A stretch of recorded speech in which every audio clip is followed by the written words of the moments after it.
இருக்கணும். அந்த மனம் வழுவி போகக்கூடாது. ஒரு தடவை டிசிஷன் எடுத்தீங்கன்னா அதை விட்டு திரும்பவே கூடாது, பழைய காரியத்துக்கு போகவே கூடாது. சரி, இயேசுவை ஏன் சிலுவையில் அறைஞ்சாங்க? இன்றைக்கு நான் பேசுகிற காரியம், இயேசுவை ஏன் அவர்கள் சிலுவையில் அறைந்தார்கள்? இயேசு தான் நிறைய அற்புதங்களை செஞ்சார், நிறைய பேரை சுகமாக்குனாரு. அப்பத்தையே 5000 பேர் கொடுத்தாரு, அதுக்கப்புறம் 4000 பேர் கொடுத்தாரு. அப்புறம் ஏன் அவர்கள் இயேசுவை சிலுவையில் அறைந்தார்கள்? அவரை சிலுவையில் அறையறதுக்கான காரணம் என்ன? அவர்கள் சொன்ன, அவருக்கு சிலுவையில் அறைய வைக்கிறதுக்கு அவருக்கு பொய் சாட்சி கொண்டு வந்து நிறுத்தினாங்க. யாருடைய பொய் சாட்சியும் அங்கே நிற்கல. ஏன்னா அவர்கள் இந்த தேவாலயத்தை இடித்து போடுங்கள், இதை 3ஆம் நாள் கட்டுவேன் சொன்னாருன்னு சொல்லி இவர் சொன்னாரு அப்படின்னு சொன்னாங்க. ஆனால் வேதவசனம் சொல்லுது, அவர் தன்னுடைய சரீரமாகிய ஆலயத்தை பற்றி சொன்னார். நீங்கள் யோவான் 2ஆம் அதிகாரத்தில் இருக்குது. அப்போ அதனாலே இல்லை, ஓய்வுனால இவன் என்ன செய்யல, கடைப்பிடிக்கல. அதனால இவர் என்ன ஓய்வு நாளில் என்ன செஞ்சார், என்ன அதுக்கு அவர் ஒன்று சொன்னார். ஏன்பா, ஓய்வு நாளில் ஆசாரியர்கள்லாம் விருத்த சேதனம் பண்ணுறாங்க, தாவீது காலத்தில் கூட வேலை செஞ்சாங்க. தோற்றத்தின்படி தீர்ப்பு செய்யாதுங்கப்பா, நியாயப்பிரமாணத்தின் தீர்ப்பு செஞ்சா அவங்கெல்லாம் வேலை செஞ்சாங்க. சரி விடு, அவங்ககிட்ட ஒரு ஆடு இருக்குது, அது குழியில் விழுந்துருச்சு, என்ன பண்ணுவ, தூக்கி விடுவல்ல. அப்போ நன்மை செய்தால் நியாயப்பிரமாணம் மீறப்படுதில்ல அப்படின்னாரு. அடுத்து சொன்னார், ஆடாவது மாடாக இருந்தால் சனிக்கிழமைன்றதுனால தண்ணி காட்டாமல் இருக்கியா, அதை காட்டிலும் மனுஷன் விசேஷம். அப்போ இவங்க என்ன கார்னர் பண்ணாங்கன்னா, இவன் ஆலயத்தை இடிச்சு போடுவேன்னு சொன்னான் ஒன்று. 2வது, ஓய்வினால கடை பிடிக்கல. ஏன்னா அன்னைக்கு ஓய்வு நாள் கண்டிப்பாக கடைப்பிடிக்க வேண்டிய ஒன்று. அது காலையிலேருந்து சாயங்காலம் வரைக்கும். புதிய ஏற்பாட்டை அதை வச்சுருந்தா கொஞ்சம் நல்லா இருக்கும் போல் இருக்கு. நம்ம ஆளுங்க 2 மணி நேரம் முடித்த உடனே அடுத்த வேலைக்கு போகிறாங்க, டைமை பார்க்குறாங்க, சர்ச்சுக்கு வந்துட்டு. இது பிரச்சனையே இல்லைல்ல, காலையிலேருந்து சாயங்காலம் வரைக்கும் ஓய்வு நாள். நம்ம ஓய்வு நாளை கடைப்பிடிக்கல அப்படின்னா காலையிலேருந்து சாயங்காலம் எங்கே இருக்கணும்? சரி, அப்போ இயேசு கிறிஸ்துவ இந்த வார்த்தை இன்றைய தினம் நிறைவேறிட்டுன்றாரு. லூக்கா 4ஆம் அதிகாரத்தில் அவரை மலையிலிருந்து தள்ளி விடுறதுக்கு கொண்டு போனாங்க. அப்போ இயேசுவை எதுக்காக அவரை சிலுவையில் அறைந்து கொலை செய்தார்? அது தேவனுடைய திட்டம், அதை விட்டுருங்க. அது ஒரு பக்கம் தீர்க்க தரிசனங்கள், அது ஆனால் இந்த மனுஷனுடைய பார்வையில் அவரை ஏன் கொலை செய்ய நினைச்சாங்கன்னா, இதுக்கெல்லாம் காரணம் அவர்கள் மோசையின் நியாயப்பிரமாணத்தில் படிச்சது தான். எதுக்காக சிலுவையில் அறைஞ்சாங்க? எடுப்போம், மத்தேயு புஸ்தகம், யோவான்லேருந்து வருவோமே. யோவான் சுவிசேஷம் 5ஆம் அதிகாரம், அடுத்தது மத்தேயுக்கு வருவோம். ஷாக்காதாராபஹா ஷேகா 5ஆம் அதிகாரத்தை எடுத்துக்கொள்ளுங்க. அதில்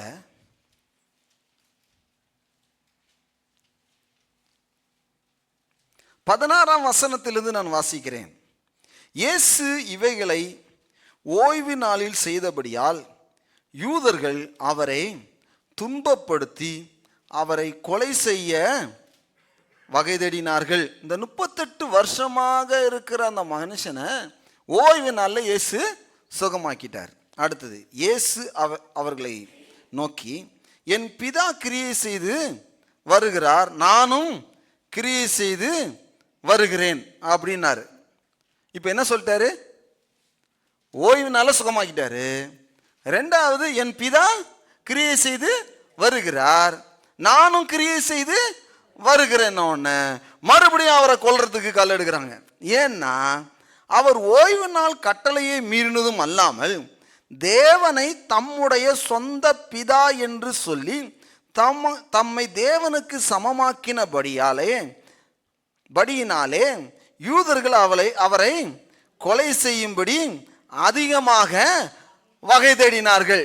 நல்ல கவனிங்க, ஒரு அற்புதம் சரி செஞ்சுட்டு போட்டுன்னு விட்டுறலாம். ஆனால் இவர் என்ன சொல்றாரு? இந்த அற்புதம் நடந்துச்சு இல்லை, நானும் என் பிதாவும் என்ன செய்கிறோம்? கிரியை செய்கிறோம். பிதா கிரியை செஞ்சதுனால தான், நானும் கிரியை செஞ்சதுனால தான் இந்த மனுஷனை சுகமாக்க முடிஞ்சுது. 38 வருஷமா இருந்தவனை சுகமாக்க முடிஞ்சுது அப்படின்னு சொல்லும்போது இவங்க சொல்றாங்க, யூதர்கள் சொல்றாங்க, இவர் என்ன சொல்றாங்களா, தேவனை தம்முடைய சொந்த பிதா. அப்போ அதுக்கு முன்னாடி யாரும் சொன்னது இல்லையா? பழைய ஏற்பாட்டில் ஒருத்தர் கூட தேவனை பிதா என்று சொல்ல முடியவில்லை. அப்ப பழைய ஏற்பாட்டில் என்ன சொன்னாங்க? அடிமை வந்திருக்கிறேன், எஜமானனே, குப்பையும் தூசியுமாகிய ஆபிரகாம் இப்படி ஜெபம் பண்றாரு.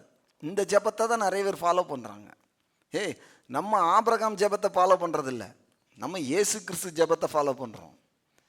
ஆபிரகாம் சொல்றான், ஆண்டவரே நான் குப்பையும் தூசியுமாக இருக்கு, பேச துணிந்தேன், ஒரு விசை இன்னும் ஒரு விசை அப்படின்றான். தாவீதெல்லாம் பார்த்தீங்கன்னா தேவனிடத்தில் கெஞ்சிறான். மோசே கூட நீ வந்தா நான் போறேன், நீ வாருமையான்றான். அப்போ தேவன் பழைய ஏற்பாட்டில் எப்படி இருந்தார்னா பட்சிக்கிற அக்கினியாக இருந்தார். எல்லாம் சத்தமா சொல்லுங்க. புதிய ஏற்பாட்டில் எப்படி இருக்காருன்னா ஜில்லுன்னு ஆயிட்டார் நினைக்கிறீங்களா? புதிய ஏற்பாட்டிலையும் அவர் பட்சிக்கிற அக்கினியாக இருக்கிறார். எல்லாம் சத்தமா சொல்லுங்க பாப்போம். சரி, அப்படி இருக்கிறாரா இல்லையான்னு பார்த்துருவோம். புதிய ஏற்பாட்டில் தேவன் எப்படி இருக்கிறார்? எபிரேயர் புஸ்தகம் 12ஆம் அதிகாரம் 29ஆம் வசனத்தை நான் வாசிக்கிறேன். நம்முடைய தேவன் பட்சிக்கிற அக்கினியாக இருக்கிறாரு. எல்லாம் சொல்லுங்க, பட்சிக்கிற. அப்போ பழைய ஏற்பாட்டிலையும் புதிய ஏற்பாட்டிலையும் தேவன் மாறல, ஆனா பிரமாணம் மாறி இருக்கு. நியாயப்பிரமாணம் இல்ல, இப்போ கிறிஸ்து தான். உன்னை நேசிக்கிறது போல பிறனை நேசின்னு. தேவன் மாறல, தேவன் அப்படியே தான் இருக்கிறாரு. அப்போ இயேசுவை பற்றி என்ன சொன்னாங்க? இவர் தேவனுடைய, அவர் சொல்றாரு, இவர் தன்னை தேவனுக்கு சமமாக்கினாரு, அதனால தேவன் தம்முடைய சொந்த பிதா என்று சொல்லுகிறார். இயேசு மட்டும்தான் பிதாவை என்னுடைய பிதா என்று சொன்னார். வேற யாரும் பிதான்னு சொல்ல. அப்போ இயேசு வந்ததின் நோக்கம் பிதாவை வெளிப்படுத்துவதற்காக. எல்லாம் சத்தமா சொல்லுங்க பாப்போம். பாருங்க, இது சாதாரண விஷயம் கிடையாது. ஏன்னா இயேசுவை அறிந்து கொண்டால் மாத்திரம்தான் பிதாவையும் அறிந்து கொள்ள முடியும். இயேசு சொல்ல, என்ன அறிஞ்சா என் பிதாவை அறியலாம். மத்தேயு சுவிசேஷம் 11ஆம் அதிகாரம் 27ஆம் வசனத்தை நான் வாசிக்கிறேன். சகலமும் என் பிதாவினால் எனக்கு ஒப்பு கொடுக்கப்பட்டிருக்கிறது, பிதா தவிர வேறொருவனும் குமாரனை அறியான். பிதாவை யார் அறிஞ்சிருக்கிறாரு? எல்லாம் என்ன பாருங்க, இன்னைக்கு என்ன கிளாஸ் எடுக்கிற மாதிரி இருக்கு. சரி, வேறொரு குமாரனை அறியான்.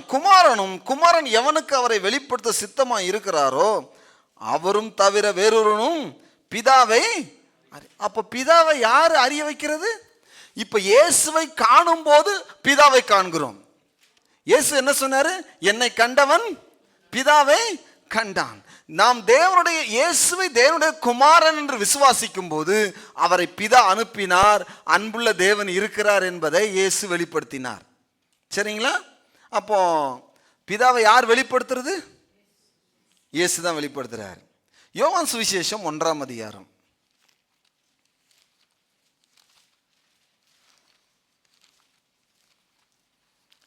18ஆம் வசனத்தை நான் வாசிக்கிறேன், கேளுங்க. தேவனை ஒருவனும் ஒரு காலமும் கண்டதில்லை. நல்லா கவனிச்சிங்களா? தேவனை ஒருவனும் ஒரு காலமும் கண்டதில்லை. பிதாவின் மடியில் இருக்கிற, பிதாவின், அப்ப இயேசு எங்க இருந்தாரு? அதனால்தான் அது எப்படி இருந்தார்? செல்ல பிள்ளையா இருந்தார்னு சொல்லி நீதிமொழிகள் 8ஆம் அதிகாரத்தில் இருக்கு. பிதாவின் மடியில செல்ல பிள்ளையா இருந்தாருன்னு. இங்கேயும் அந்த ரெக்கார்டு, அந்த வசனத்தை உறுதிப்படுத்துறாரு. யோவான் சுவிசேஷத்துல 18ஆம் வசனத்துல பிதா குமாரனுடைய இதுல என்னவா இருந்தாரா? செல்ல பிள்ளையா இருந்தாரா. தேவனை ஒருவனும் ஒரு காலம் கண்டதில்லை, பிதாவின் மடியில் இருக்கிற ஒரே பேரான குமாரனே அவரை வெளிப்படுத்தினார். இப்ப யார் வெளிப்படுத்தினது? அதனால்தான் இயேசு சொன்னாரு, என் பிதா இதுவரைக்கும் கிரியை செய்து கொண்டு வருகிறார், நானும் கிரியை செய்து கொண்டு வருகிறேன். என் பிதா எதை செய்ய காண்கிறேனோ அதையே நான் செய்கிறேன். என்னுடைய உபதேசம் என்னுடையதா இராதமல் என்னை அனுப்பினருடையதாக இருக்கிறது. நானும் பிதாவும் ஒன்றாக இருக்கிறோம். பிதா இடத்துல நீங்க போன என்னை அல்லாமல் ஒருவனும் பிதா இடத்துல என்ன செய்ய முடியாது, போக முடியாது என்கிற அந்த வெளிப்பாட சொல்லப்பட்டது. பழைய ஏற்பாட்டில் பல விதங்களிலே வெளிப்படுத்தப்பட்டிருந்தாலும் புதிய ஏற்பாட்டில் இயேசு வந்துதான் சரியான வெளிப்பாடை கொடுத்திருக்கிறார். பழைய ஏற்பாடு என்ன வெளிப்படுத்துகிறது அப்படின்னு பார்க்கலாம், கொஞ்சம் பார்க்கலாம், அதுலேயும் பார்க்கலாம். சரிங்களா? யாக்கோபு புஸ்தகம் 1ஆம் அதிகாரம் 17ஆம் வசனம் சொல்லுது, வாசிப்புமே.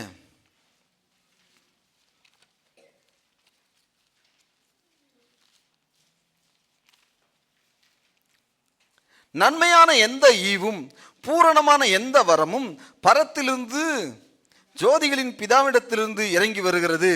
அவரிடத்தில் யாதொரு மாறுதலும் யாதொரு வேற்றுமையான நிழலும் இல்லை.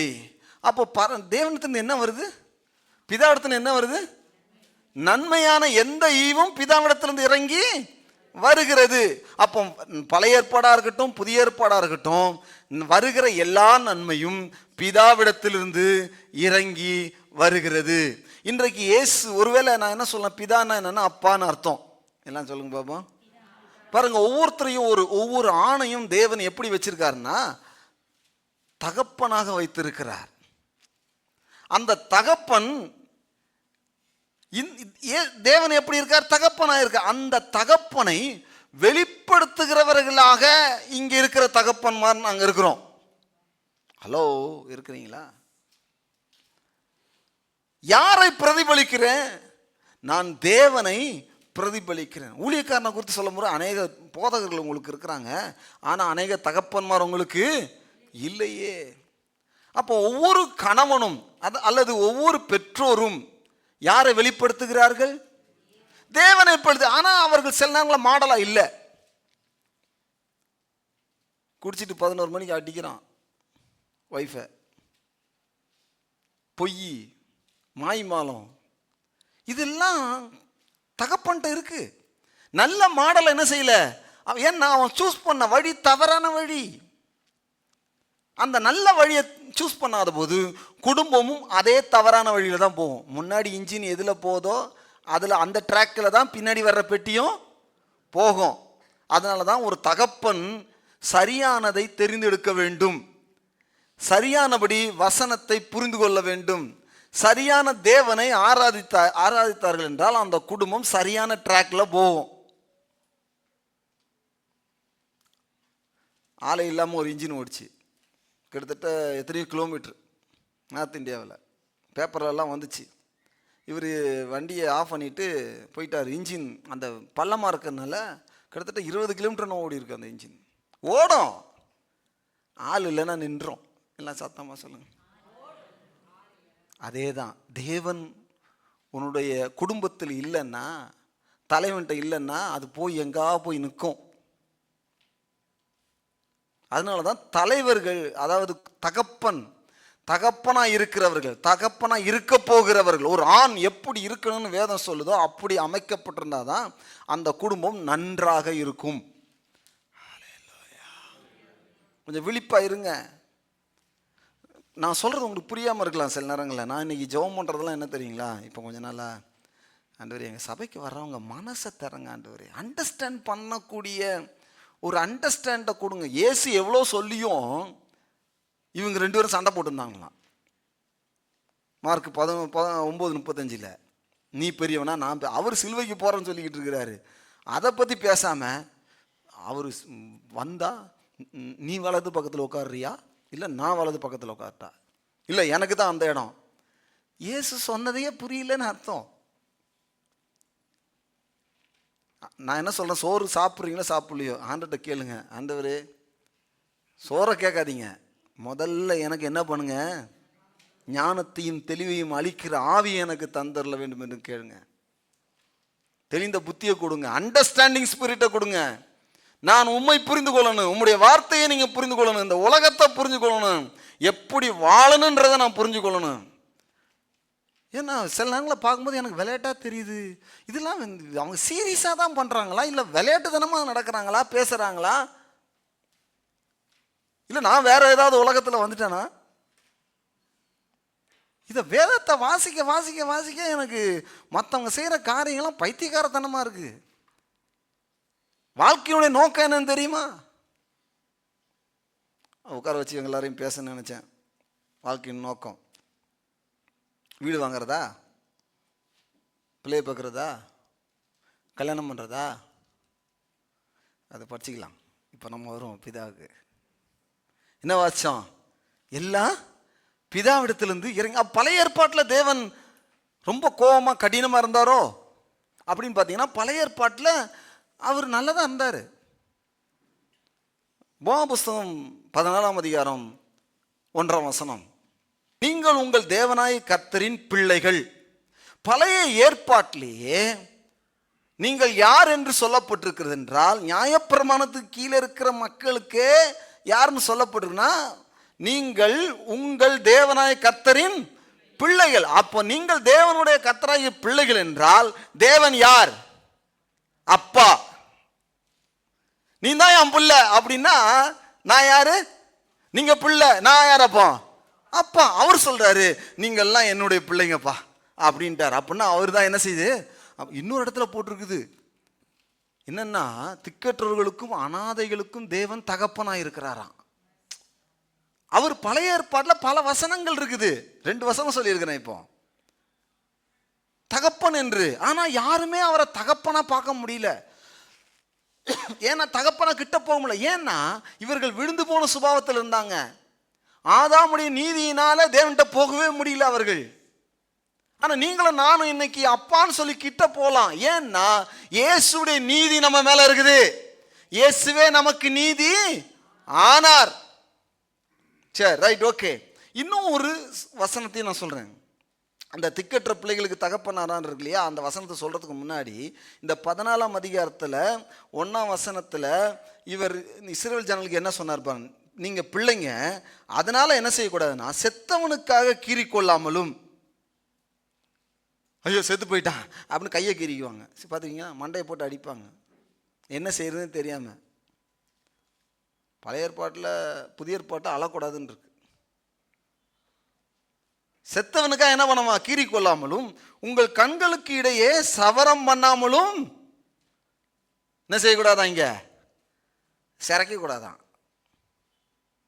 பழைய ஏற்பாட்டில் ஆண்டு சொல்லி வச்சிருக்கு. ஏன்னா நீ என் பிள்ளை. அதுக்கப்புறம் பல காரியங்களை சொல்றாரு. இருக்கட்டும், இன்னொரு நாள் அதை பார்ப்போம். என்ன இதே 14ஆம் அதிகாரத்தை இன்னொரு நாள் உங்களுக்கு எடுப்பேன். அப்போ நீங்க யாருடைய பிள்ளைகள்? தேவனுடைய பிள்ளை. எங்க இருக்கிறவங்க? நியாயப்பிரமாணத்தில் இருந்த போதே அவர்களை தேவனுடைய பிள்ளைகள். இன்னைக்கு மக்கள், ஊழியக்காரர்கள், விசுவாசிகள் நியாயப்பிரமாணத்தில் இருக்கிறாங்க. ஆனாலும் அவர் தேவனாய் இருக்கிறார். அவர்கள் தவறான வழியில தேவனை பார்த்தாலும் அவர் இன்றைக்கும் சபைக்கு தகப்பனாகத்தான் இருக்கிறார். சரி, அடுத்த வசனம், இன்னொரு வசனத்தை நான் உங்களுக்கு சொல்றேன். தீர்க்க தரிசனத்தை சொல்றேன். இப்போ நான் அங்கங்க இருக்கிற வசனங்களை சொன்னேன். அவர் தகப்பன்னு சொல்லிட்டு தீர்க்க தரிசனம் ஒன்று சொல்லுது.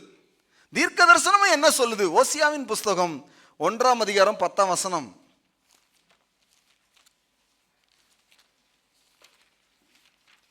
உங்க பைபிளை பரட்டுறீங்களா? பக்கம் 1050 எடுத்துக்கொள்ளுங்கள். இந்த செய்தியெல்லாம் மறுபடியும் கேளுங்க. அதனால வீடியோ எடுக்கிறோம். கவனம் என்ன செய்யக்கூடாது? மாற உடனே என்ன செய்யணும்? போட்டோ காப்பி எடுக்கிற மாதிரி வசனத்தை ரிசீவ் பண்ணணும். எல்லாம் சொல்லுங்க, வசனத்தை ரிசீவ் பண்ணுங்க. நான் ஏற்கனவே சொல்லியிருக்கேன் வசனத்தை எப்படி ரிசீவ் பண்ணணுன்ட்டு. மறுபடியும் சொல்றேன், வசனத்தை என்ன பண்ணுங்க? கை தட்டி ரிசீவ் பண்ணலாம், கையை உயர்த்தி ரிசீவ் பண்ணலாம், ஒரு சத்தம் ஹல்லேலூயான்னு சொல்லி வசனத்தை ரிசீவ் பண்ணலாம், சிரிச்சுக்கிட்டே வசனத்தை ரிசீவ் பண்ணலாம். அதே சமயத்தில் காணிக்க கொடுத்தும் கூட ரிசீவ் பண்ணலாம். இது எனக்கு சொந்தம், நான் விதைக்கிறேன். நடந்த பிறகு விதைக்கிறது இல்லை, நடக்க அது ஏற்கனவே அது என்னுடையது, ஆகவே நான் விதைக்கிறேன். அப்படி விதைக்கணும். காணிக்க போடுவோம். பாஸ்டர் எல்லாம் நல்லா தான் இருந்துச்சு, இந்த ஆன்லைனில் காணிக்க போடுங்கன்னு சொன்ன உடனே எனக்கு ஒரு மாதிரியா இருக்கு.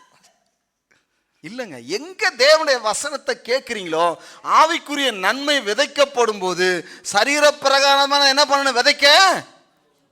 அது பெருசா இல்லை, உங்களுக்கு பிராக்டிஸ் வரணும். உங்க பிள்ளைகளுக்கு உங்களுக்கெல்லாம் பிராக்டிஸ் வரணும். என்னன்னா பழைய ஏற்பாட்டில் இந்த ஓசியா 2:1-10 ஆண்டவர் தீர்க்க தரிசனம் சொல்லுகிறார். என்ன சொல்லுகிறார்னா, என்றாலும் இஸ்ரவேல் புத்திரின் தொகை அளக்கவும் எண்ணவும் கூடாத கடற்கரை மணலை போல் இருக்கும். நீங்கள் என் ஜனம் அல்ல என்று அவர்களுக்கு சொல்வதற்கு பதிலாக நீங்கள் ஜீவனுள்ள தேவனுடைய பிள்ளைகள் என்று அவர்களுக்கு சொல்லப்படும். நீங்கள் ஜீவனுள்ள தேவனுடைய பிள்ளைகள். பழைய ஏற்பாட்டிலே பிள்ளை பிள்ளை பிள்ளைன்னு சொல்லியிருக்க எல்லாம் சொல்லுங்க. பழைய ஏற்பாட்டிலேயே அவரு பிள்ளை, என் பிள்ளை என் பிள்ளைன்னாரு. ஒரு ஆள் கூட எங்க அப்பான்னு சொல்லல. இயேசு சொன்ன உன்னை பத்தியா என்ன தைரியம் இருக்கும் இந்த இயேசுவுக்கு? தச்சன் மகன் இவன் என் பிதா கிரியை செய்து கொண்டு வருகிறான், நானும் கிரியை செய்கிறவரன்னா இந்த அற்புதம் ஓய்வு நாள்ல செஞ்சதும் இல்லாம இவனை தன்னை எது வரைக்கும் உயர்த்துறானா? தேவன் வரைக்கும் உயர்த்துறான். தேவன் அவர் உயர்த்தல, அவருடைய சொன்னவரை அவரை உயர்த்தினார். நீங்கள் தேவனுடைய பிள்ளையாக மாறவில்லை, அவரே உங்களை தேவனுடைய பிள்ளையாக மாற்றினார். நீங்க சொல்லல, அப்பான்னு சொல்ல, அவர் சொல்ற என் பிள்ளை, என் மகன், என் மகன்றாரு. இந்த பரிசேய கூட்டம் என்னைக்குமே அப்படித்தான். அது ஏற்றுக்கொள்ளவே கொள்ளாது. அவர் சொல்றாரு, ஜீவனுள்ள தேவனுடைய பிள்ளைகள் என்று அவர்களுக்கு சொல்லப்படும். பாருங்க, நீங்க ஒரு நாளும் தேவனுடைய உங்களுடைய முயற்சியினால நீங்க தேவனுடைய பிள்ளைகள் ஆக முடியாது. அதனால தான் அவர் சொல்றாரு, குமாரனை கொடுத்து நீ குமாரனை விசுவாசி, என்னுடைய பாடு மரணத்தை சகிச்ச என்னுடைய குமாரனை நீ விசுவாசிச்சா நீ பிள்ளை ஆயிடலாம். விசுவாசத்தினாலே நாம் தேவனுடைய பிள்ளைகள். எல்லாம் சொல்லுங்க பாப்போம். அதனால யோவான் 1:1 சொல்லுது, அவருடைய நாமத்தின் மேல் விசுவாசம் உள்ளவர்களாகி அவரை ஏற்றுக்கொண்டவர்கள் எத்தனை பேர்களோ அத்தனை பேர்களும் தேவனுடைய பிள்ளைகளாகும்படி அவர்களுக்கு என்ன கொடுத்தார்? அதிகாரம் கொடுத்திருக்க. உனக்கு ஒரு அதிகாரம் கொடுக்கப்பட்டிருக்கிறது. என்ன தெரியுமா? இப்போ நீ கூப்பிடலாம், பிதாவே அப்படின்னு கூப்பிடலாம். இயேசு அதனாலதான் எப்படி நீ ஜெபம் பண்ணணும்னு சொல்லி கொடுத்தாரு. என்ன சொல்லி கொடுத்தாரு? எப்படி ஜெபம் பண்ணணும்னு சொல்லி கொடுத்தாரு? பரலோகத்தில் இருக்கிற எங்கள் பிதாவே, உம்முடைய நாமம் பரிசுத்தப்படுவதாக, உம்முடைய ராஜ்யம் வருவதாக. பரலோகத்தில் எங்கள் தாவீது சொன்னான், கர்த்தர் என் மேய்ப்பர்னா. அந்த மாதிரி அவர் தாவீதுக்கு மேய்ப்பரா சொல்லி கொடுத்தார். தாவீது சொல்ல சங்கீதத்தில் தேவன் எப்படிப்பட்டவர் தான் நம்முடைய மேய்ப்பர் என்று. ஆனா இயேசு சொல்லி கொடுத்தது தேவன் எப்படிப்பட்டனா எங்களுடைய பிதா. எல்லாம் சொன்னாங்க, பரலோகத்தில் இருக்கிற எங்கள் பிதாவே. ஏன்னா நீங்கள் பிதாவிடத்தில் சேரும் ஸ்லாக்கியத்தை பெற்றிருக்கிறீர்கள். அந்த ஸ்லாக்கியத்தை உனக்கு கொடுக்கும்படிக்காதான் பவுல் சொல்றாரு, இந்த ஸ்லாக்கியத்தை உரியவனாகவே நான் பிறந்தேன், நான் ரோமனா பிறந்தேன்றாரு. ஏன்னா அவங்க அப்பா ரோமன் இதை வாங்கி வச்சு. ஆனா அந்த பிரிக்ஸ் சொல்றான், நான் அநேக திரவியத்தினால் இதை வாங்கினேன், காசு கொடுத்து பணம் கொடுத்து இந்த கிரீன் கார்டை வாங்கினேன்றான், ரோமன் என்ற கிரீன் கார்டை வாங்கினேன்றான். ஆனா பவுல் சொல்லும் போது சொல்றான், நான் வாங்கல, இந்த ஸ்லாக்கியத்துக்குரியவனாகவே நான் பிறந்தேன். நான் என்ன சொல்றேன், உங்க முயற்சியினால நீங்கள் தேவனுடைய பிள்ளையாகல, அவருடைய ஸ்லாக்கியத்தினாலே நீங்கள் தேவனுடைய பிள்ளையாகவே பிறந்திருக்கிறீர்கள். என்ன சொல்றான்? பிறந்ததே தேவ பிள்ளையாதான், என் சுபாவமே தேவ பிள்ளைதான். நானா தேவனுடைய பிள்ளை ஆவதற்கு முயற்சி பண்ணல. என் பர்த்டே தேவனுடைய பிள்ளை, என் பர்த்டே சூப்பர் நேச்சுரல். எப்படின்னா, தேவன் எப்படிப்பட்டவன்? இயற்கைக்கு அப்பாற்பட்ட தேவன். அவருக்கு நான் பிள்ளையாக பிறந்திருக்கிறேன் என்றால் நானும் இயற்கைக்கு அப்பாற்பட்ட வகையிலே மறுபடியும் புதிய சிருஷ்டியாக சிருஷ்டிக்கப்பட்டிருக்கிறேன். எல்லாம் நான் தேவனுடைய பிள்ளை. மாம்சத்தில் பிறப்பது மாம்சமா இருக்கும், ஆவியிலே பிறப்பது ஆவியா இருக்கும். நான் மாம்சத்தில் பிறந்ததினால இந்த உலகத்தில் இருக்கிற தகப்பனுக்கு ஒரு மகனாக இருந்தேன். ஆனால் இப்போது இயேசு கிறிஸ்து மூலியமாக அவருடைய பாடு, மரணம், அடக்கம், உயிர்த்தெழுதல் மூலம் அவரோடு கூட நான் உயிரோடு எழுந்ததினாலே இப்போது நான் தேவனுக்கு பிறந்திருக்கிறேன். நான் தேவனுடைய மகன். இல்ல சார், நான் தேவனுடைய பிள்ளை. நான் தேவனுடைய பிள்ளையாவதற்கு எதுவும் செய்ய வேண்டிய அவசியம் அல்ல. அவரை ப்ளீஸ் பண்றதுக்கு எந்த நற்கிரியைகளும் செய்ய வேண்டிய அவசியம் இல்லை. ஆனால் நான் தேவனுடைய பிள்ளை ஆன பிறகு நான் நல்ல கிரியைகளை செய்ய வேண்டும். இல்லை பாஸ்டர், கொஞ்சம் கொஞ்சமா நான் தேவனுடைய பிள்ளை ஆகிறது முயற்சி பண்றேன் அப்படின்னா நீ வேற யாரோ. ஓனாய் வேஷம் போட்டு வர்ற நிறைய நரி கூட்டம் இருக்குது. நானும் கிறிஸ்தவன் தாங்க. ஏய், நீ என்ன கிறிஸ்தவன்?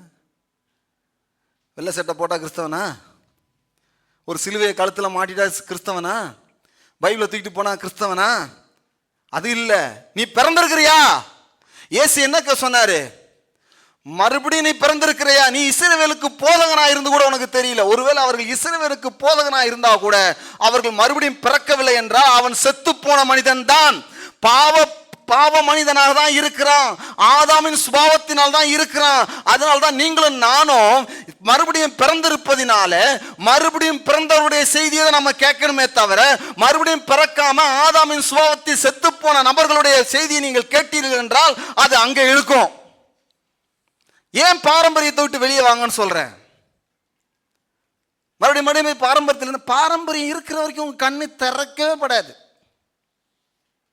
எங்க அப்பா எங்க அம்மா அதில் தான் இருந்தாங்க, அதில் தான் செத்தாங்க, நானும் அப்படிதான் சாக போறேன்னா சாகு, நான் என்ன பண்றது?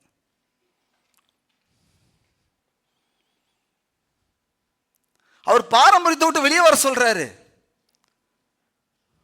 பாரம்பரியம் உனக்கு உதவி செய்யாது. இயேசுவை சிலுவையில் அறைஞ்சது என்ன? பாரம்பரியம். எங்க மோசே, எங்க ஆபிரகாம் அப்படின்னாங்க, எங்க நியாயப்பிரமாணம்னாங்க.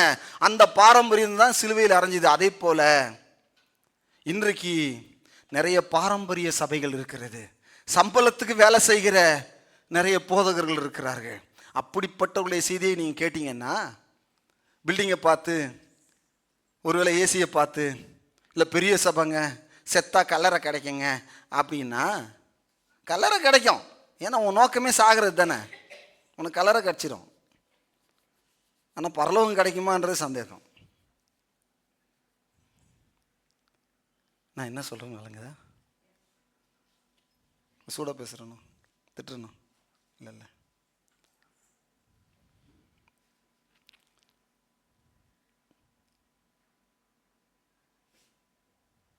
சரி,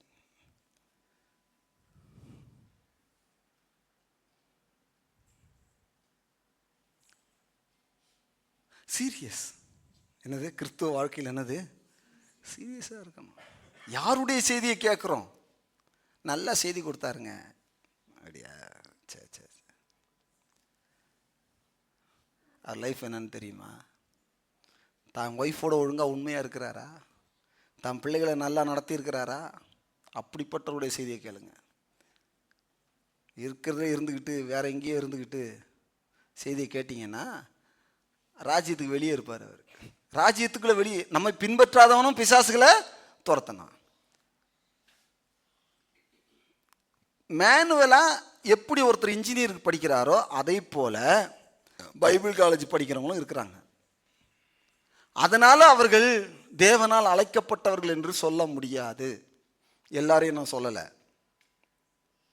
பைபிள் காலேஜ் படித்ததுனால நான் ரெவரண்டு, நான் டாக்டரு, இல்லை எங்கள் அப்பா பாஸ்டர், நான் பாஸ்டர் அப்படிலாம் அதெல்லாம் கிடையவே கிடையாது. மறுபடியும் பிறந்திருக்கிறாயா? நீ எல்லா பகுதியிலும் இயேசுவை உன் வாழ்க்கையில சொந்த இரட்சகராக மாற்றி இருக்கிறாயா? தனிப்பட்ட வகையில ரட்சிப்பை நீ ரிசீவ் பண்ணிருக்கியா தேவனிடத்துல? அதுதான் கிறிஸ்தவம். அது இல்லாம எங்க அம்மா கூப்பிட்டாங்க, எங்க அப்பா கூப்பிட்டாங்க, எங்க தாத்தா கூப்பிட்டாங்கன்னு சபைக்கு வரலாம். வந்தா இந்த மாற்றங்கள் உள்ள வந்துடணும். சரி, அதனால பிதா என்னன்னா இப்போ நம்மளை என்ன ஆகியிருக்கிறாரு? பிள்ளையா மாற்றி இருக்கிறாரு. இப்போ நம்ம எப்படி போகலாம்? பிதாவேன்னு என்ன செய்யலாம்? போகலாம். நீங்கள் உங்களுக்கு ஒருவேளை நல்ல மாடல் இல்லாமல் இருக்கலாம். உங்கள் அப்பா ஒரு சில காரியங்களை செய்யாமல் இருக்கலாம். ஆனாலும் நான் என்ன சொல்ல, அந்த அப்பாவே நினச்சிக்கிட்டு அப்படியே மண்டையில் போட்டு கசக்கி சாரா பிழிஞ்சி எண்ணெய் எடுத்துக்கிட்டு இருக்காத. அதை தூக்கி போடு. நல்ல மாடல் இல்லையா, அதை தூக்கி போடு. நல்ல மாடல் உள்ள தேவன் இருக்கிறார். அவர் என்னுடைய தகப்பன் என்று அவரை பாரு. எனக்கு ஒரு நல்ல தகப்பன் இருக்கிறார். பொல்லாத தகப்பன் அதை கொடுத்தானா, இந்த தகப்பன் நல்லதை கொடுப்பாரு. எனக்கு நல்லதை கொடுப்பார். நல்ல தகப்பன் இருக்கார். நான் எப்படி போகிறேன்னா, இயேசுவின் நாமத்தினால அந்த தகப்பன்கிட்ட போகிறேன். அவரை எப்படி கூப்பிடலான்னு இயேசு எனக்கு கற்றுக் கொடுத்துருக்கிறாரோ அப்படி சொல்லி தான் கூப்பிடுவேன். இயேசுவின் நாமத்தினால் பிதாவே அப்படின்னு தான் நான் போவேன்.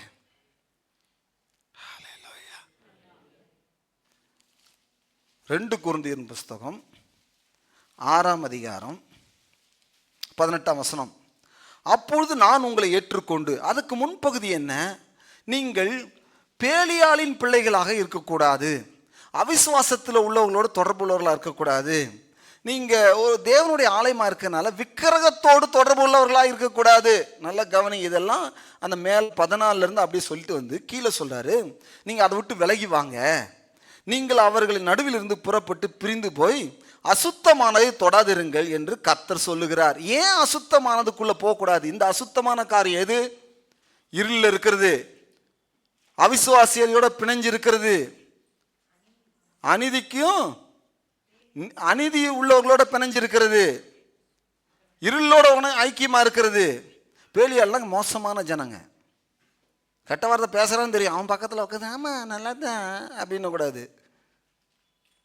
துன்மார்க்கனை விட்டு விலகி வந்துடணும். எல்லாம் ஹாய் காமிச்சிட்டு போய்கிட்டே இருக்கணும். சரி, இப்படி நீங்கள் தேவனுடைய ஆலயமாக இருக்கிறீங்க, விக்கிரகத்தை விட்டு விலகி வாருங்க.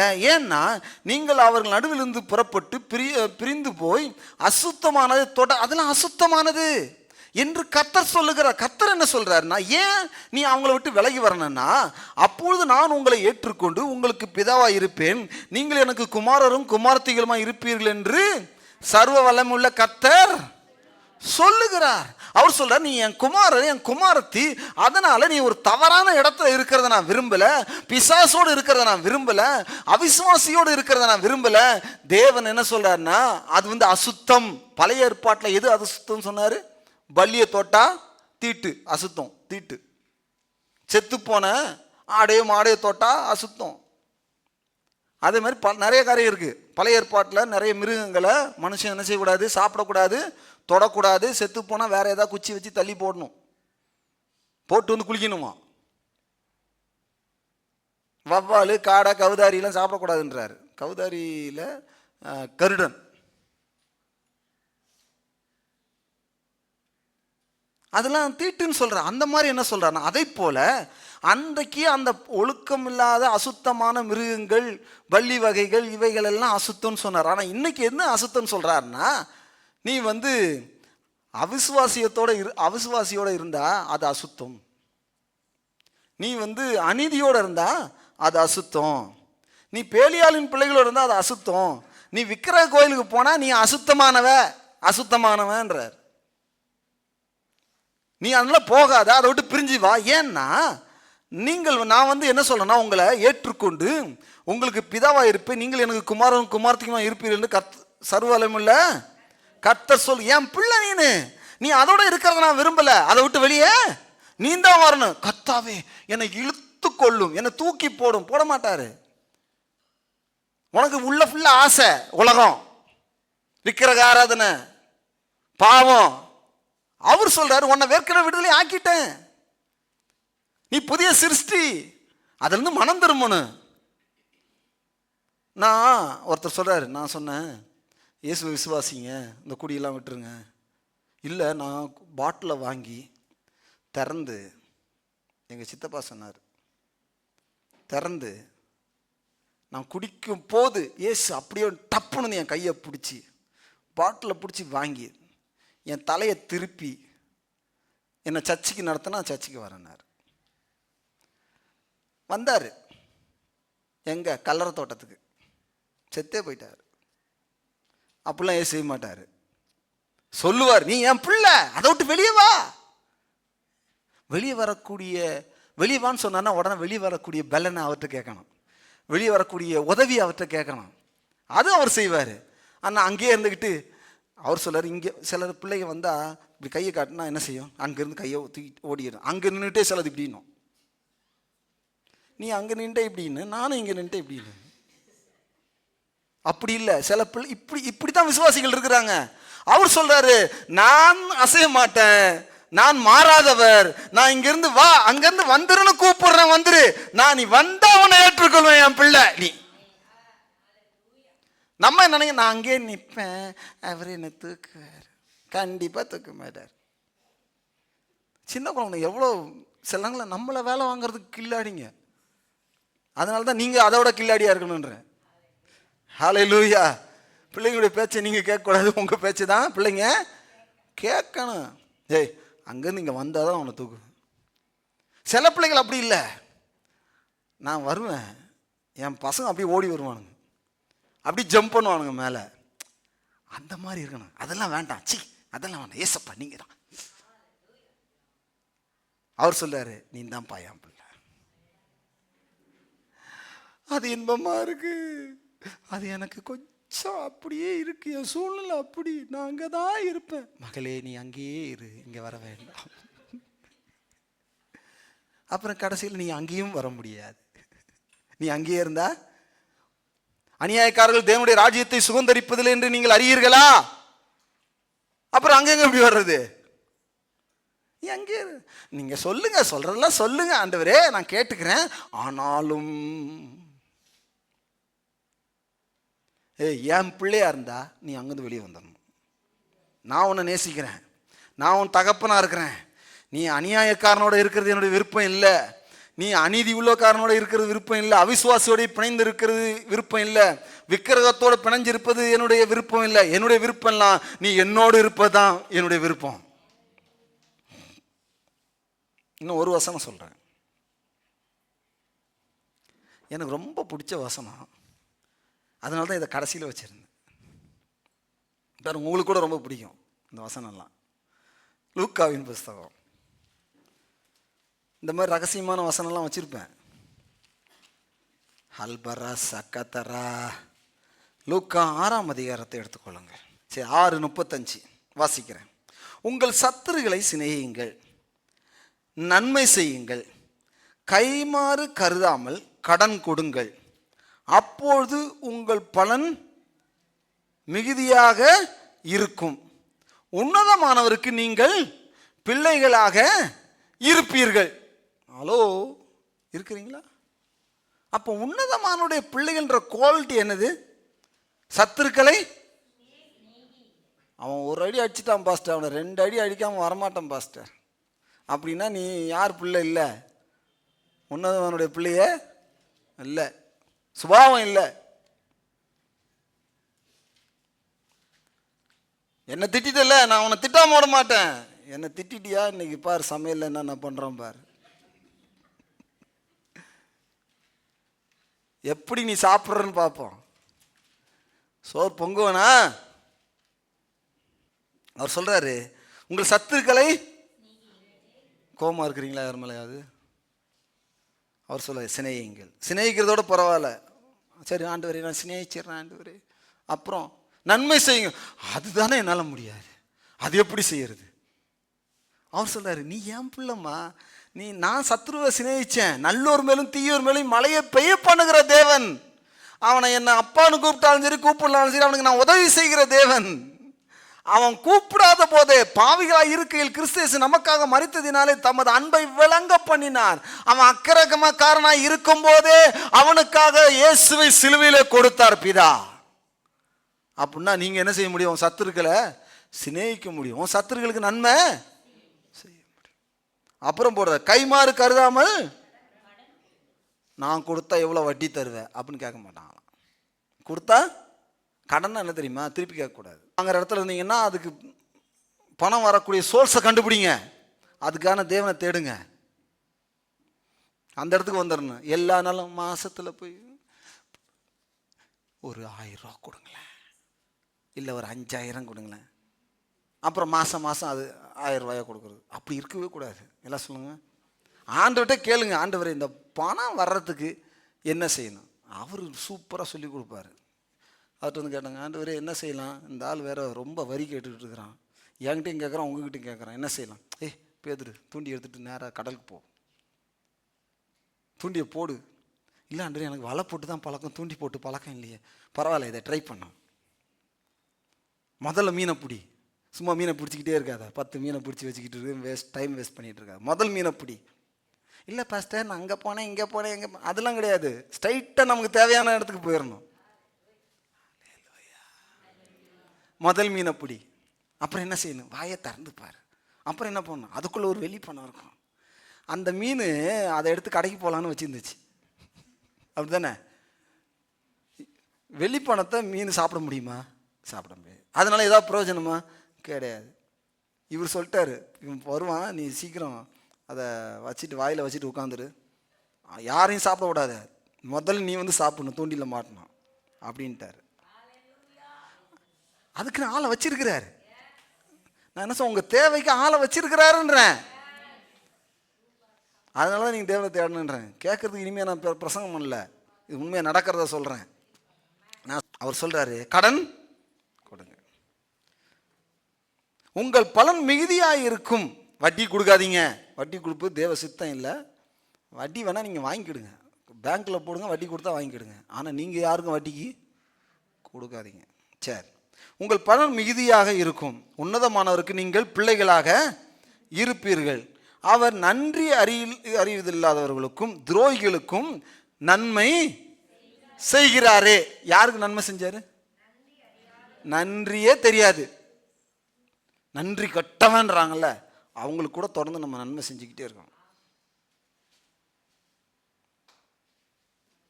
இல்லை பாஸ்டர் எனக்கு அதை பேசிட்டாங்க, இதை பேசிட்டாங்க, அவங்க செய்ய மாட்டேன்ட்டாங்க, நானும் அவங்களுக்கு செய்ய மாட்டேன் அப்படின்னா நீ வந்து தேவன் யார் தெரியுமா? கொலைகாரனை விடுதலை ஆக்குறார். இயேசுவை சிலுவையில் அறையிறாங்க, கொலைகாரனை விடுதலை ஆக்குறார். தேவன் பார்த்துக்கிட்டு நிற்கிறார். அப்படிப்பட்ட தேவன் ஏன்னா எல்லாரையும் நேசிக்கிறார், எல்லாருக்கும் அவர் தகப்பனாக இருக்கிறார். அதனால் இவங்களுக்கு நன்மை செய்வேன், அவங்களுக்கு செய்வேன், ஆளை பார்த்து பார்சியாலிட்டி பார்த்து இவங்க ஏன் ஜாதி, இந்த ஜாதி இதெல்லாம் வரவே கூடாது சபையில். இவங்க என் கேஸ்ட்டு இல்லை. சரி, நான் அந்த வசனத்தை வாசித்து முடிக்கிறேன். துரோகிகளுக்கு நன்மை செய்கிறார், ஆகையால் உங்கள் பிதா இரக்கமுள்ளவராய் இருக்கிறது போல, எல்லாம் சொல்லுங்க பாபா. ஆகையால் உங்கள் பிதா இரக்கமுள்ளவராய் இருக்கிறது போல நீங்களும். உங்கள் இருதயம் எப்போவுமே ஹார்டாகிடக்கூடாது. என்ன செய்யக்கூடாது? ஃப்ளெக்சிபிளாக இருக்கணும், இரக்கத்தில் இருக்கணும், தயவில் இருக்கணும். ஏன்னா அவர் நம்ம மேலே இரக்கத்தை காமிச்சிருக்கிறார்ல, நம்மளும் இரக்கத்தை காமிக்கணும்ல. அவங்க திட்டட்டும், தப்பாக ஒன்று செய்கிறாங்க, நான் போயிட்டு இல்லை இது இல்லை இப்படி செய்யுங்க அப்படின்ட்டு வந்துட்டேன், நீ என்னென்னா சொல்லிட்டு போன்ட்டு. இரக்கமுள்ள, ஏன்னா நான் யாருடைய பிள்ளை? அவருடைய பிள்ளை. நான் யாரை போல இருப்பேன்? நான் அவரை போல தான் இருப்பேன். அதனால் இரக்கமுள்ளவராக இருங்கள், மற்றவர்களை குற்றவாளிகள் என்று தீர்க்காதிருங்கள். இதெல்லாம் ஒவ்வொரு பாயிண்ட்டு, ஆனால் டப்புன்னு வசனத்தை சொல்லி முடிச்சிடுறேன். சரிங்களா? நீங்கள் மற்றவர்களை குற்றவாளிகள் என்று தீர்க்காதிருங்கள், அப்போது நீங்களும் குற்றவாளிகள் என்று தீர்க்கப்படாது இருப்பீர்கள். மற்றவர்களை ஆக்கினைக்குள்ளாக தீர்க்காதிருங்கள், அப்போது நீங்களும் ஆக்கினைக்குள்ளாக தீர்க்கப்படாது இருப்பீர்கள். விடுதலை பண்ணுங்கள், அப்போது நீங்களும் விடுதலை பண்ணப்படுவீர்கள். கொடுங்கள், அப்போது உங்களுக்கு கொடுக்கப்படும். அமுக்கி குலுக்கி சரிந்து விழும்படி நன்றாய் அளந்து உங்கள் மடியிலே போடுவார்கள். நீங்கள் எந்த அளவினால் அளக்கிறீர்களோ அந்த அளவினால் உங்களுக்கு அளக்கப்படும். இது தேவனுடைய குணம். நாம் தேவனை போல் இருக்கிறவர். நான் தேவ சாயலில் இருக்கேன், எல்லாம் சொல்லுங்க. அதனால தானங்க சுவிசேஷம், தேவனுடைய சாயலாக இருக்கிற மகிமையின் சுவிசேஷம் நம்ம இருதயத்தில் என்ன செஞ்சுது? பிரகாசிது. நான் என்ன சொல்ல, ஒரு நல்ல தகப்பன் இருக்கிறாரு. ஒருவேளை அந்த உலக தகப்பன் எது செய்யலைனாலும் அவர் எல்லாவற்றையும் செய்வார். நம்ம யாரை போல தான் இருக்கணும்? இரக்கமாக இருக்கணும். இன்னொரு பாயிண்ட் எழுதி வச்சேன் நான் நிறைய, அதெல்லாம் உங்களுக்கு சொல்லல. அவர் சொல்ல, நான் காவலில் இருந்தால் என்னை வந்து பார்க்க வந்தீங்கன்றார். நான் பசியாக இருந்தேன், என்ன சாப்பாடு கொடுத்தீங்கன்றாரு. நான் வந்து ட்ரெஸ் இல்லாமல் இருந்தேன், எனக்கு என்ன கொடுத்தீங்க? ட்ரெஸ்ஸு கொடுத்தீங்க. இது வந்து நீதிமானுடைய சுபாவம், இது தேவனுடைய பிள்ளைகளுடைய சுபாவம். உலகத்தை பற்றி அக்கறைப்படுற ஒரே ஆள் யாராக இருக்கணும்னா கிறிஸ்தவனாக தான் இருக்கணும். அது இல்லை தேவனுடைய சுபாவம். தேவனுடைய சுபாவம் என்ன தெரியுங்களா? உன் சத்துருக்களை சிநேகிக்கிறது, இரக்கமா இருக்கிறது, தயவா இருக்கிறது, உன்னையே பார்த்துக்கிட்டு இருக்கிறது இல்லை. இன்னைக்கு ரொம்ப செல்ஃபியஸா மக்கள் நடக்கிறாங்க. 4 பேருக்கு நன்மை செய்கிறது, இதெல்லாம் தேவனுடைய சுபாவம். எல்லாம் சொல்லுங்க, இதெல்லாம் அப்படிப்பட்ட தேவனை தான் நாம் தேவனாக கொண்டிருக்கிறோம். இப்படிப்பட்ட பிதாவை தான் இயேசு இந்த உலகத்துக்கு காமிச்சிருக்கிறாரு. அதனால் நல்ல சுபாவம் உள்ளவர்களாக இருங்க. கண்களை முடிச்சோம். எங்கள் பரலோக பிதாவே, நன்றியோடு உம்மை துதிக்கிறோம். இந்த காலை வேளைக்காக நாங்கள் நன்றி சொல்லுகிறோம். ஆண்டவரே, நீர் நல்ல தகப்பனாக இருக்கிறீங்க. எங்களுக்கு மாடல் இல்லாத தகப்பனை நாங்கள் பார்த்துருக்குறோம். ஆனால் நீர் எங்களுக்கு நல்ல தகப்பனாக இருக்கிறீங்க. எல்லாம் வாயை திறந்து கொஞ்ச நேரம் பரலோகத்தில் இருக்கிற எங்கள் பிதாவேன்னு சொல்லுங்க.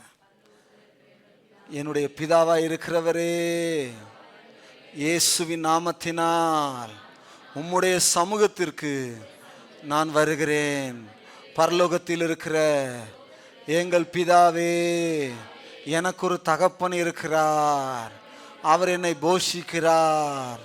எனக்கு ஒரு தகப்பன் இருக்கிறார். அவர் என்னை நடத்துகிறார். தகப்பனே, பரலோகத்தில் இருக்கிற என்னுடைய தகப்பனே, எனக்கு உதவி செய்கிறவரே, இயேசுவே, நீர் பிதாவிடம் என்னை இணைச்சபடியினால உமக்கு நன்றி. இயேசுவின் நாமத்தினால் பிதாவே, உம்முடைய சமூகத்துக்கு வருகிறோம். நாங்கள் உம்மை போலவே உம்முடைய சுபாவம் எங்க மூலியமாக வெளிப்படுவதாக, உம்முடைய தயவு, உம்முடைய இரக்கம் எங்கள் மூலியமாக ஆண்டவரே செயல்படுவதாக. நல்ல தகப்பனாகவும் நல்ல தாயாகவும் இந்த உலகத்துக்கு நாங்கள் இருக்க, நல்ல மாடலாக உம்மை வெளிப்படுத்துகிறவர்களாக, உம்மை பிரதிபலிக்கிறவர்களாக நாங்கள் இருக்க எங்களை நடத்துங்க. ஆவியானவரே, எங்களுக்கு உதவி செய்யுங்க. நான் என் பிள்ளைக்கு மட்டும் தகப்பன் இல்லை, நான் இந்த தேசத்துக்கே தகப்பன். நான் என் குடும்பத்துக்கு மட்டும் தகப்பன் இல்லை, நான் பார்க்குற எல்லாருக்கும் நான் தகப்பன். நான் எல்லாருக்கும் தாயா இருக்கிறேன். ஹடரபரா சேகரபலனா புலோ ஷாம்பரபல ஹந்தரபதனமனமா ரீபதரபதர ஹந்தரபதனமா இந்த உள்ளங்களையும் இருதயங்களையும் மாற்றுவீராக, இந்த சிந்தனைகளை மாற்றுவீராக இயேசுவின் நாமத்தினால். ஆண்டவரே, இவர்கள் விதைக்கிற விதையை ஆசீர்வதிக்கிறோம், கொடுக்கிற காணிக்கை ஆசீர்வதிக்கிறோம், தசமாகத்தை ஆசீர்வதிக்கிறோம். இது பல மடங்கு திருப்பி கொடுப்பீராக. இயேசு கிறிஸ்துவின் நாமத்தினால் நல்ல பிதாவே,